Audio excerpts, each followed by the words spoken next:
Hello and welcome to the Daily Meal for Sunday, the 22nd of June 2025. In today's Millwall news, I told you the other day in a video that, Hearts were looking at Kevin Nisbet. Apparently, well, that was according to an Aberdeen website.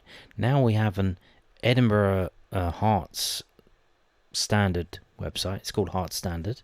And they say, no, we're not. Yes, this is reported by bbc.co.uk. It's a gossip roundup. See that? Gossip.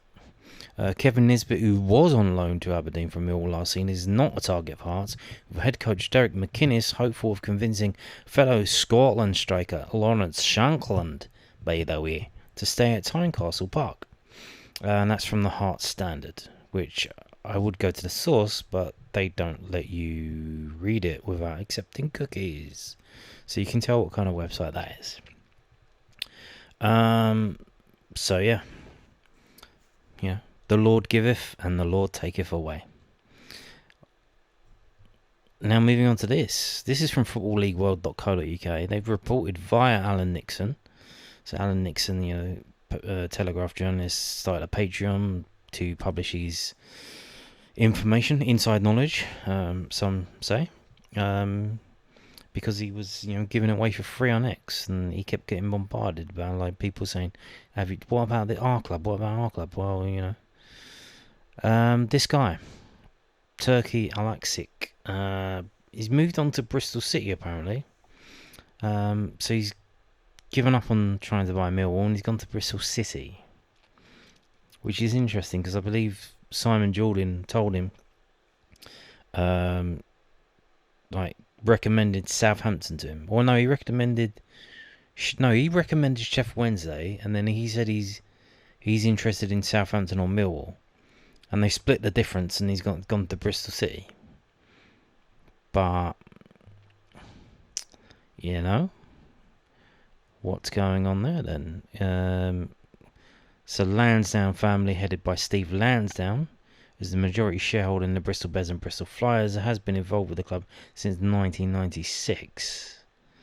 Yeah, and I think he was the one who had the weird idea that he wanted to merge two Bristol clubs and a Bristol United. And they seem to be a sleeping giant because of the size of Bristol. Bristol has grown as a city, although not in the best of ways. A lot of crusties moving there. It seems to be, especially ones from London. They've, they used to go to Brighton. They got too expensive, and now they've gone to Bristol and other places. So Whitstable and Margate, the kind of trust fund crusties, the hipsters have fled London, left us here holding the bag, and they've gone to these places. So. Not, they're outsiders. Will they support the local team? Maybe, maybe not. Maybe they'll just, support Manchester United and Chelsea and Arsenal and places like that. So yeah, it looks like this is no longer a problem for Millwall. Now, a rumour. We have a rumour of an incoming. Obviously, it's gonna be a big week this week. Pre-season starts on Thursday. The fixtures are released on Thursday. The Carabao Cup first round draw is on Thursday. The stadium is closed on Tuesday. Interesting. Interesting indeed. So, you know what that means? That I think we're going to be announcing players on Tuesday. I think that's what we're going to be officially, photo shoots and all interviews and all of that jazz. I think we're announcing Zach Sturge. I think we're announcing that goalkeeper, Max Crocombe. And we may be announcing Ben Pearson. Who? Exactly. This is from the Oatcake, Stoke City Fanzine message board, as it says there. And the website is oatcakefanzine.proboards.com. Their forum, an ex-post, hearing whispers about Ben Pearson coming in from Stoke. So this seems to be a Mill fan writing this, Keir O'Mara. We are in for a central midfielder. Any truth in that?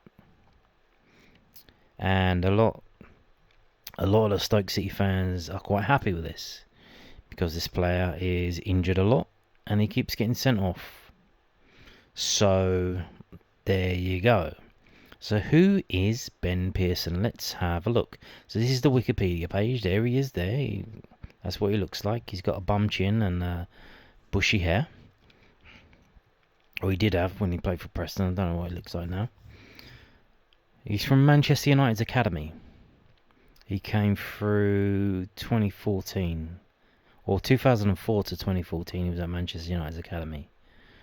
They signed him as a pro in 2014, 2 years there. Didn't play for them in the league. This only counts league games, so he may have played for them in some lesser cup. I'm not too sure. Yeah. Went on loan to Barnsley and then left for Preston when Alex Neil was the manager at Preston. Went to Bournemouth. Played 158 games for Preston. Went to Bournemouth. They got promoted to the Premier League. They gave him a go in the Premier League. Played a few games. Doesn't seem to have been up to the standards, so they made him available for loan. Stoke City loaned him. Guess who the manager was at Stoke City at the time? Yes. See, Alex Neil has signed this player twice for two different clubs. So, favourite of his, a player that he likes. That's interesting. And then that Stoke City situation was made permanent, and he's been there for the last 2 years. And you can see he was an England junior. Now, obviously, being a Manchester United player, that gets you a lot of interest, and there is some higher chance that you'll be selected for England youth groups if you're a Manchester United youth, rather than if you're any other team youth player. But he did make appearances for England under 16s, under 17s, under 18s, under 19s, and under 20s. Did not make appearance for the under 21s. So it seems to be a player of some pedigree who has good points to his game, but it's probably not the full package, and wasn't good enough to make that step up to the Premier League. But was a decent player in the Championship.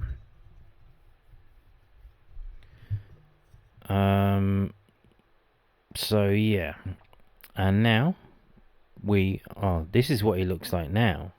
He's got a beard, still the shaggy hair. As you can see, he is 176 centimeters tall, or should that be short? Which is 5'9". He's 5'9" and very small.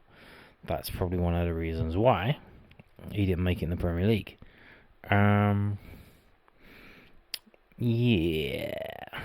Plays as a centre midfielder, a defensive centre midfielder, because as you can see, he hasn't scored that many goals.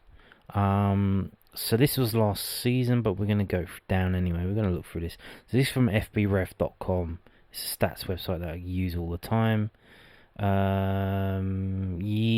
So we're going to look at this in a minute, the scouting report. This is his career in a nutshell, summed up. As you can see, he hasn't played that many games over a span of a season for various reasons, being injured and being suspended. Whilst on loan at Barnsley as a 19-year-old, they played in League One.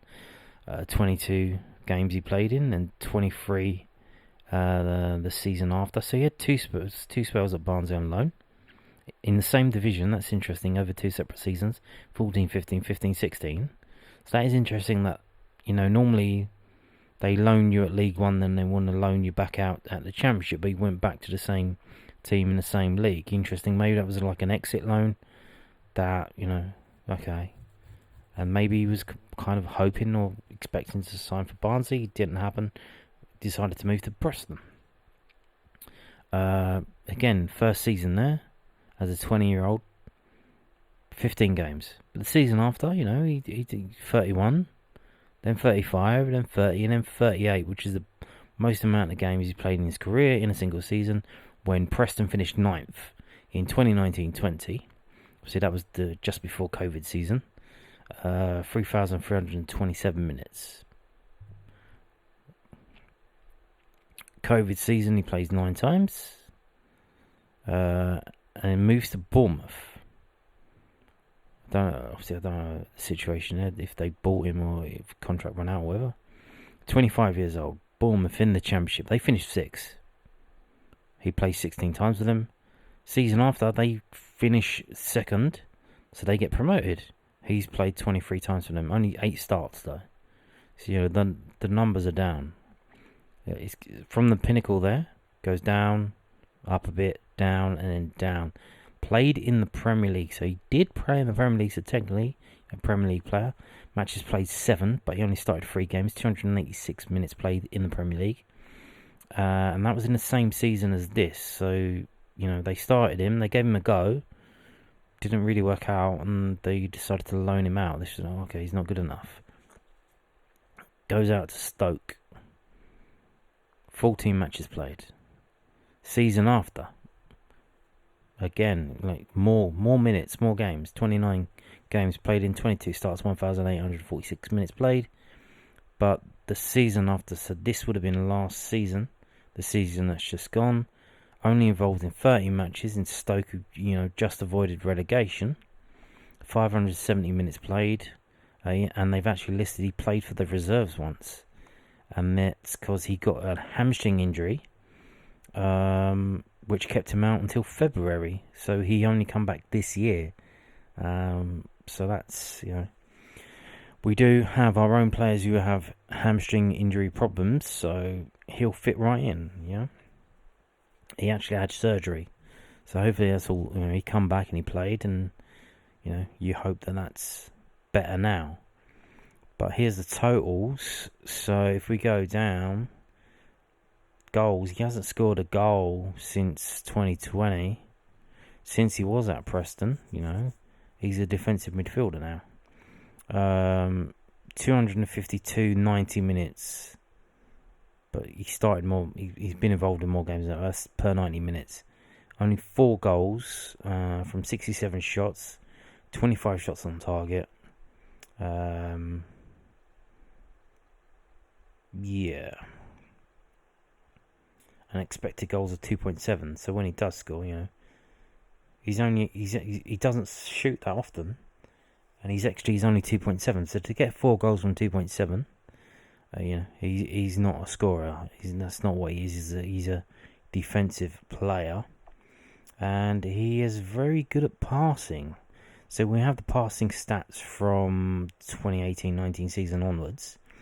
Pass completion here, you go down 89%, 88%, 92%, 90%, 91%, 86%, 87%, 89%, 86%.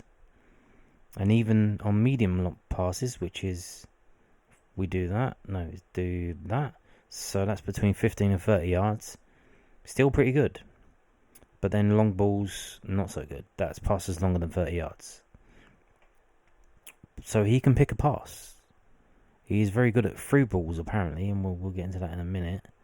But yes, he seems to be a kind of cross between like Casper and Honeyman, but he can only play in the middle. He's only played DMC, so I don't know about that. Shot creating actions. The 2 per 90 minutes back then. So he is, he has like passing. If you don't know what shot creating action is, it is 2 offensive actions directly leading to the shot. So obviously, the first shot creating action that prior to a shot is an assist. So you cross the ball in, someone shoots, that's an assist. But what about the person who passed it to the person who crossed? That's a shot creating action. It's one step further back, and he's passing. He is involved in them. But you can see in the Premier League, not so much.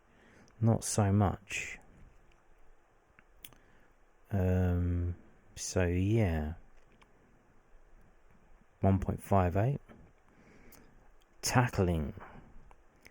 He seems to be pretty good at tackling, but not when people are dribbling at him. So this here, percentage of dribblers tackled. Dribblers tackled divided by number of attempts to challenge an opposing dribbler. Even though the season just now, he's actually pretty decent, 66.7. And that goes back to his previous best when it was 68.8. But before, around that, it's 48.7, 45.6. So, not the best at that. And even dribbling himself, not the best. He doesn't dribble anymore. Not what he does. 38.5 on dribbling 2 seasons ago. This is he doesn't even bother. He tried it once last season, and it wasn't successful. He got tackled, so he seems to be like a holding defensive midfielder now. So another thing, here we go. So this is it. 252.690 minutes, right? 99 yellow cards and 7 red cards. 7. He got 3 in one season for Preston. 2 in the season before that. So, And even so last season, but he didn't play that much last season. But when the season before that, he got 1 red card. And that was 2 yellow cards. So second yellow card. But some, like this one here, 3 straight reds. You got 3 straight red cards in the 2018-19 season for Preston. So that's, that was fun. And of course, being 5'9", if we go over to this side and look at the aerial duels won and lost, 40%. Not good. Average. Well, slightly below average. But he's 5'9". What do you expect? So this is like totaled up. 305 matches played, 4 goals, 12 assists. And in the cup, that's just in the league. In the cup, 21 matches played. So in all competitions, 326 matches played, 4 goals, 12 assists. So there you go. So now looking at his scouting report from this website, fbref.com, the percentile. Green is good unless it's a bad stat. So like there are bad stats here, but there are good stats. It doesn't look that good. It's obviously scoring. That's not going to be good because he doesn't score. He's a defensive holding midfielder. So you can see. So this is percentage wise. But this is the complete scouting report. So obviously in red cards, he's quite high. But bizarrely, but that's 0. So that's kind of like an anomaly because there are players who have been sent off, so they're like worse. This is just for the last 365 days, right? So this isn't career total. This is just in the last year. So this is recent. Some of these don't make sense because he hasn't had any, like 0, and he's on the 2 percentage. So he's down in shooting because he hasn't shot. So none of these really make sense. Passing wise, bang average. Actually, for long passes, his completion rate is pretty good compared to other players in his position. 68.6%, which is 69% tile. Crosses into penalty area is 0.16 per game, or per 90 minutes, 65. So that's high. Here we go. This is good. This is the good thing. He is one of the best in through balls per game, 0.47 through balls per game. He can thread a ball through, much like Bangor Williams has got the vision. He's done that a few times, so that seems to be what this guy does good. Passes blocked, so obviously having you blocked by the opponent. This is not a good part. This is not good, but it's high. So again, this is a negative, even though it's green. That's not good. Here we go. Fouls drawn. So being fouled, he got fouled a lot, 0.32, and that's quite high. So he can, he's got you would suggest that suggests obviously I haven't seen any footage of him, but he's got a bit of dark arts, like George Savile about him. If you can get fouled and get a foul from the referee. Goal creating actions, live ball passing, that's 59. And here we go. This is where he's got the green bars a lot. Tackling. Like I said, he's a defensive midfielder. He tackles. 2.5 tackles per game. That's a lot. That is a lot. Tackles one. Oh, that's not even one. That's how many tackles he tries per game. How many he's won per game? 1.74. And that's in the defensive. How many in the defensive third? How many in the middle third? How many in the attacking third? He tackles people up front. 0.47 per game. 94 percentile up there. But he can't tackle players dribbling. Not good at when people dribble at him. Although the number here says percentage of dribbles tackled 66.7. Apparently that's pretty good. But then his challenges lost. That's not a good stat, but that's high, so that's not good. Errors, that's quite high, but then it's 0. So again, that doesn't make no sense. Times tackled during take-ons. So trying to dribble past people, that's not good, but it's high. So again, dispossessed of the ball, missed controls. Again, these are not good, and they are high. That's not good. Although I don't know that's 0.17. I don't know if that's good or tackles 1. Aerials lost. That's high. So yeah, that's not a good one. Like I said, he's 5'9". So yeah, there you go. That's who he is. And if we move on to whoscored.com, so this has kind of come out of nowhere. But the fact, he's been signed by Alex Neil twice at 2 different clubs, at Preston and at Stoke. You would imagine that there must be something in this then. That this isn't an empty rumour. This guy's been injured for Stoke. They seemingly probably don't. Now, a thing to think about with the stats as well. How do Stoke play and how do we play? If they play tiki-taka, trying to keep the ball, passing it around, he's probably not the best in that team. He can do alright. For a team like ours, where we let them have the ball and then we try to tackle it off them and then go and break and do that kind of thing, break and put through balls through for Ivanovic, he could be pretty good for us. So it's one of them, it could go either way. If we're paying a lot for him, it's probably not worth it. He's 30 years old now. He's going to be 31 in January. We've just let Honeyman go and Savile go. Well, Honeyman hasn't gone, but I think he's going to go. He hasn't signed on yet, and the Blackpool rumours are ramping up. So we wait to see. This is him last season. 8 starts in the Championship and 5 sub appearances, 571 minutes, 5 yellow cards. 5 yellow cards. Passing accuracy of 81.9, a 6.29 rating. So, not the best. When he started, he got a rating of 6.42 though. You got to remember, when you come on as a sub, obviously the rating's not going to be that good, and we'll find out why in a minute, because you can see here, look, he was on the pitch for 0 minutes, and so less than a minute. Got a 5.98 rating. So things like that are going to mess with his rating and are going to lower it. But when he started, he got a rating of 6.42. Again. Strengths and weaknesses. Passing is a strength. Ball interception is a strength. Weaknesses, tackling and discipline.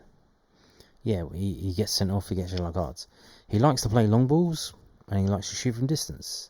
Well, the fact that he's only scored 4 goals in 300 games should probably cut that shit out. So, yeah. If we go through some of his stats on this, so tackles per game 1.2, interceptions 0.5, fouls 1, clearances 0.5. Yeah. Offensive stuff, no goals, no assists last season.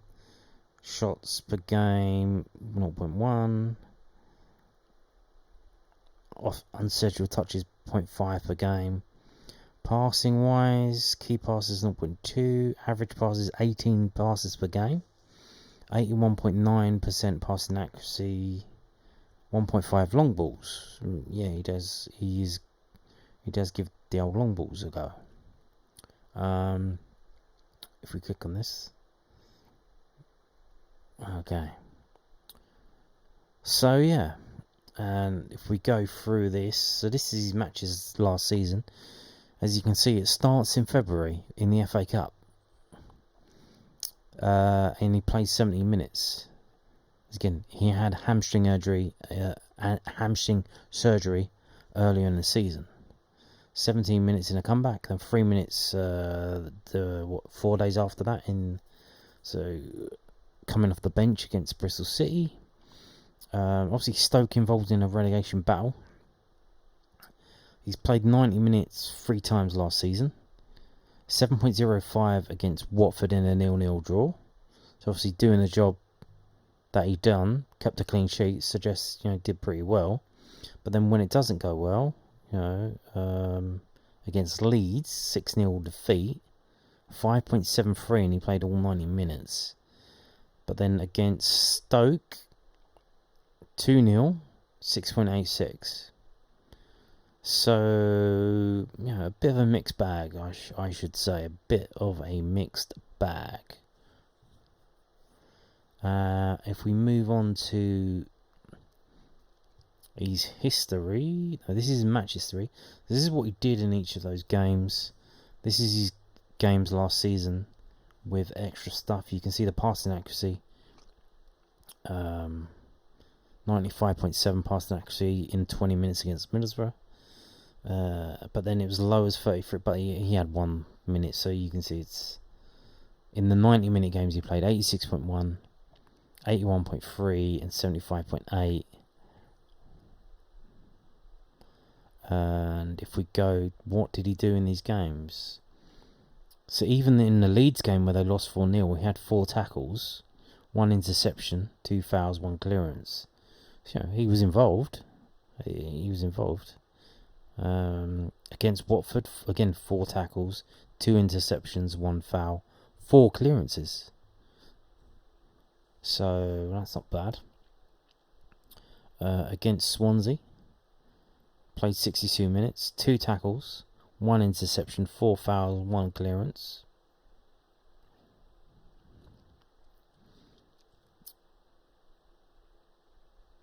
Offensive stuff. He only had 1 shot all last season. So I think very much told playing further back. Passing. The amount of passes he had, 36, 32, 31, 33, 40. Passing accuracy up there. Long balls, 6 long balls against Norwich. So there you go. And if we move on to this, and this is his career here, basically, just what we've seen over on the other place, and you can see his rating here according to this website. Just solid, just an okay player. Nothing special, just an okay player. But you do wonder, behind the scenes in terms of Alex Neil signed him twice. What kind of character he is. Maybe he's a good player to have around, quite social, stuff like that. The crack, so maybe he's got that for his he's got that string to his bow as well. But it does seem he had his glory days at Preston, and he hasn't really done it since, really. So there you go. And as mentioned, some of the Stoke fans, a lot of the Stoke fans are quite happy, if Millwall do take him away. Injured a lot, and not really, get sent off a lot. This season here, look, 22 starts and 7 sub appearances for Stoke, 11 yellow cards, 1 red. So he does seem to be like a mix between Casper and Honeyman. So interesting stuff. But we just got rid of George Savile because he's 32 years old, and we're bringing in this guy who's going to be 31 next season. Interesting stuff. But if Alex Neil wants him again, these players, these managers, they do have their favourites that they bring around with them. So, although I would say he didn't get promoted at Preston, and he didn't get promoted at Stoke. So this player wasn't involved in Alex Neil's promotions, was he? Because Alex Neil's promotions are at Sunderland and Norwich, aren't they? So, yeah, maybe you should sign someone who actually won something for you. Again, we'll see. We will see. Now, moving on to this. This is from a website called mizenfoundation.enfuse, which you can see on the right hand side there, enthuse.com, and it's Nick Hart's page. You may know Nick Hart of the Acton Millwall podcast. Do you know him? Very good podcast. They did a video on the other day. Very good watch. And he, despite the fact that he had a heart attack a few years ago, he has taken on the gargantuan task of do the Walking for Jimmy, a 24-mile challenge that crosses 21 bridges along the River Thames. What a madman, absolute madman, although, very humble in that he only set a fundraising target of £150 and he smashed that within 3 donors. So, obviously, I am sharing this. If you want to, donate, if you've got a bit of spare money you want to give to charity, or get a tax write-off or something like that, mizenfoundation.enfuse.com, search for Nick Hart, and you can donate on this page. And just to show you what this is happening in 2 weeks. It's on Saturday the 5th of July. It's not next Saturday after. They're walking from Richmond to Tower Bridge. My lord, what? And they've got, not only that, they've got to cross the bloody bridges. So they start here, they cross over, they walk along, they cross over, they walk round there, and they cross over, and they keep crossing all these bloody bridges over and over again. And this is a gargantuan walk. I mean, this is a fair old bloody walk. Hopefully it's not insanely hot on the 5th of July when they do this. But yeah, so this is in its 11th year. It's a 24-mile challenge. It begins in Richmond and ends at the iconic Tower Bridge, crossing 21 bridges along the way. The event raises vital funds to support our work of empowering young people to be change makers and peacemakers in their communities. But there are 2 shorter routes, but he's decided to do the longer one. I think by accident, but insane stuff. So yeah, there you go. Now I'm gonna finish with this. I've been doing a bit of detective work. This is Wales Online via MSN. Swansea City's pre-season schedule complete as final friendly against Euroside confirmed. Why am I showing you this? Well, because I've been trying to work out. We have a game at the Pinatar Arena, and then we have another game on the Friday at the Pinatar Arena. But that's against opponents that they haven't named yet. And I'm trying to work out who else is in Murcia playing at the Pinatar Arena. And I found a few, there's Curzon Ashton, there's Cardiff, there's others, Stockport County. But they're out there the first week, the week before us. I found Swansea City are there, but they have a game on the 19th. Now, our secret mystery game is on the 18th. Now, They're playing Stevenage, by the way, so Stevenage are out there in the second week. Northampton are out there because we're playing them as well, so maybe Northampton play Stevenage. But could it be possible that Swansea could be playing, 2 games in 2 days?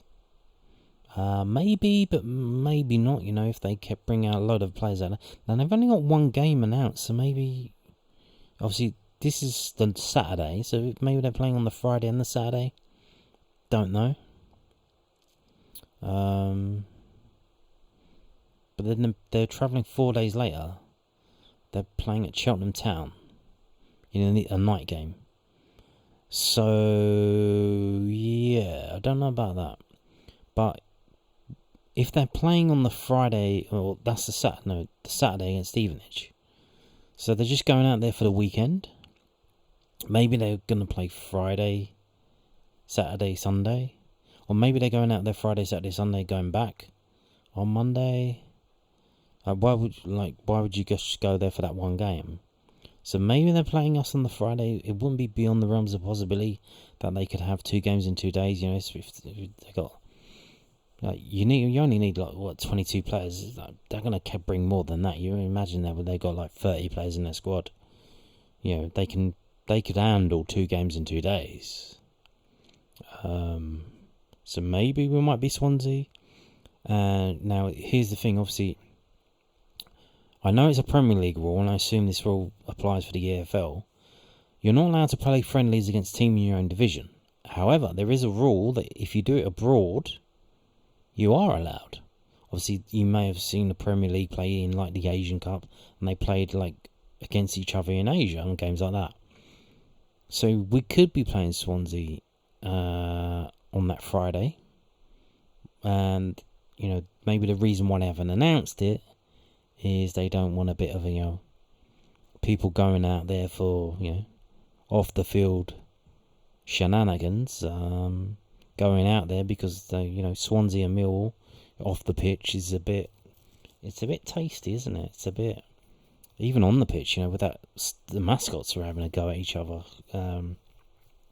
So yeah, that was a weird thing, wasn't it? Even the mascots were doing it. So maybe that's why they haven't announced it. So it may be Swansea, or it may be not. I'm just doing a bit of detective work. If you know someone, another team that's out there, in the second week, in that week that we're out there, obviously we've got Stevenage. I doubt that they could do 2 games in 2 days. We know Northampton because we're playing them, and now we know Swansea, but we don't know if there's another team. We assume it's going to be a local team, Elche. I think they just got promoted to La Liga. Real Murcia, some other team, don't know. But it may be Swansea, and that may be why they haven't announced it yet. So we'll see. But on that note, thank you for watching, and goodbye.